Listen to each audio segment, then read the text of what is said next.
नीम करोली बाबा के बारे में ऐसा कोई नहीं होगा जो नहीं जानता है। नीम करोली बाबा हनुमान जी के बहुत बड़े भक्त हैं और कहा जाता है कि वो हनुमान जी के अवतार ही हैं। उनके अंदर हनुमान जी ही नज़र आते हैं। लोगों ने उनमें सदा बालाजी को ही पाया।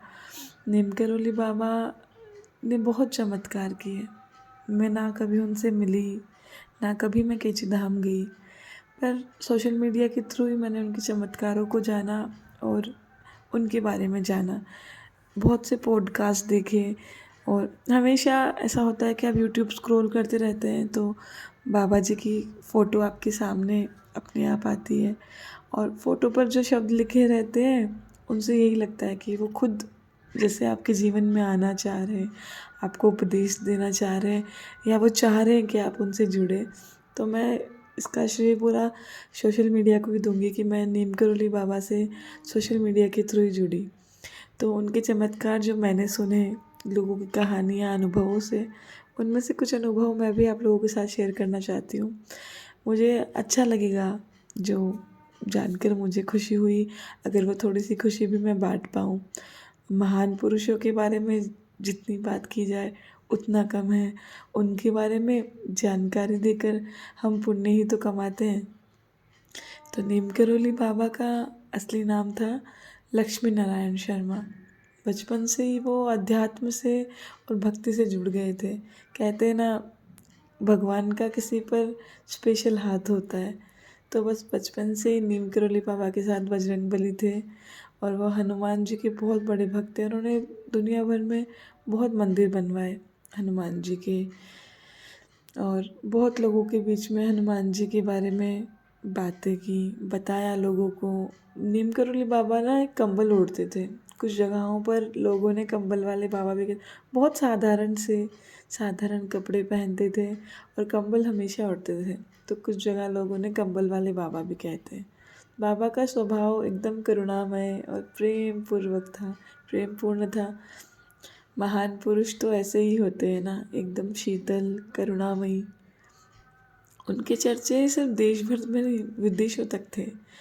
एप्पल के जो संस्थापक हैं रिचर्ड एल्फर्ट, स्टीव जॉब्स, फेसबुक के जो संस्थापक हैं, आप लोग जानते होंगे, वो सब भी बाबा के मंदिर में आए हैं, बाबा से मिले हैं पर्सनली और उनका जीवन भी उनसे मिलने के बाद बदल गया है। उन लोगों ने रिचर्ड जो अल्फर्ट है वो तो रामदास के नाम से, बाबा रामदास के नाम से मशहूर हुए लेखक। उन्होंने अपनी किताब में भी बाबा का जिक्र किया है, बाबा की कहानियों का जिक्र किया है कि बाबा कितने चमत्कारी हैं। बाबा का बस यही विशेष वो था कि भोजन करवाओ, सेवा करो, राम राम जपते रहो। बस उनका यही है, उन्होंने लोगों में बस यही कि सेवा करो, सबकी सेवा करो। उनका जो प्रसिद्ध स्थान है कैची धाम, नैनीताल उत्तराखंड में है। यहाँ पर 15 जून को बहुत बड़ा मेला भी लगता है। अब तो लोगों की बहुत भीड़ लगने लगी है। कहते हैं ना, कुछ चीज़ें हम जानते नहीं हैं पर हम जिन लोगों को जानते हैं उन लोगों के थ्रू जान जाते हैं। तो विराट कोहली जब कैची धाम गए तो हम जैसे लोगों को तभी पता चला कैची धाम की महानता के बारे में। कहा जाता है कि नीम करोली बाबा का नाम नीम करोली हुआ, उसके पीछे भी एक बहुत बड़ी घटना थी, ट्रेन की घटना। तो एक बार ना बाबा जी ट्रेन में सफ़र कर रहे थे तो टीटी ने उनसे टिकट मांगी। तो बाबा जी के पास टिकट नहीं थी। तो जो टीटी थे वो बाबा से वाकिफ़ नहीं थे, उन्होंने उन्हें उतार दिया। जहाँ उन्होंने बाबा को उतारा उस गांव का नाम था नीम करोली। बाबा उतर गए और वो बैठ गए जा कर के।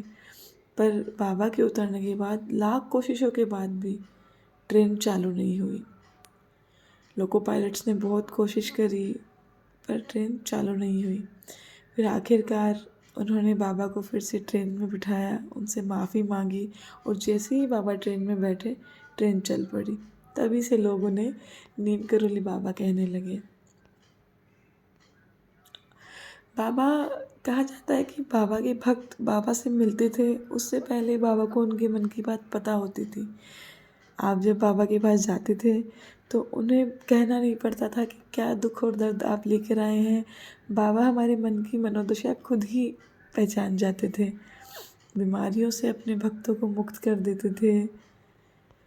बहुत विदेशियों का उन्होंने मार्गदर्शन किया है, जैसे अमेरिका के प्रोफेसर रिचर्ड एल्फ्रेड जो रामदास के नाम से जाने जाते हैं, जब वो बाबा से मिले तो उनके मन की बहुत गुप्त बात जो सिर्फ उन्हें पता थी, बाबा ने उन्हें बताई। तो ये बात सुनने के बाद उनका जो माइंडसेट था पूरा बदल गया, उनका पूरा जीवन बदल गया। उन्होंने अमेरिका में जाकर लोगों में अध्यात्म के बारे में बताया। उन्होंने बताया कि कैसे महान पुरुष उनका मार्गदर्शन बदल रहे हैं। बाबा के भक्त ये मानते हैं और ये सच्चाई भी है कि वो हर जगह हैं। अगर आपने दिल से उन्हें पुकारा है, आप दिल से बाबा के साथ हैं, तो बाबा आपके लिए हर जगह उपस्थित है। नीम करोली बाबा खुद कहते हैं कि सबका भला करो, सेवा करो और हनुमान जी का नाम जपो, राम राम नाम जपो। मेरी बताई गई बातें वही हैं जो मैंने सुनी है। मुझसे कोई भी गलती हुई है तो आप लोग मुझे माफ़ कीजिएगा। और ऐसी कहानियाँ अगर आप और सुनना चाहते हैं तो कमेंट ज़रूर कीजिएगा।